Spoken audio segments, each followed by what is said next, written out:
ഭാഗ്യത്തിന് അത് മലയാളിയാണ്. ഡോക്ടർ നരേന്ദ്രൻ എന്ന് പറഞ്ഞു, ന്യൂറോ സർജനാണ്.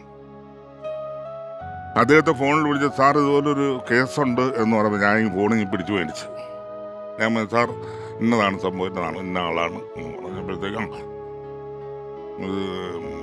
ഒരു ഓപ്പറേഷൻ റൂമിൽ കൊണ്ടുപോയിക്കൊള്ളാൻ പറയൂ, ഞാനത് എപ്പോൾ എത്തിയെന്നാണ്. അങ്ങനെ ജീൻസാണ് ഇട്ടിരുന്നത്, ധരിച്ചിരുന്നത് പുള്ളി. ജീൻസ് ഈ മഴയുടെ ഇതിലും നനഞ്ഞു, കുറേ നനഞ്ഞു, ബ്ലഡ് എല്ലാം കൂടെ നനഞ്ഞു പോകുന്നു. ഇപ്പോൾ ഊരാനൊന്നും പറ്റത്തില്ല. അപ്പം അത് കാരണം ഞാൻ തന്നെ അവിടുന്ന് ഈ സിസർ മേടിച്ച് കട്ട് ചെയ്ത് ഈ കാല് ഇങ്ങനെ കട്ട് ചെയ്തെടുത്ത് അതൊന്ന് ഊരി. അപ്പോൾ കാണുന്ന കാഴ്ച വളരെ ഭയാനകമാണ്. ഈ രണ്ട് മുട്ടിന് ചിരട്ടയില്ലായിരുന്നു.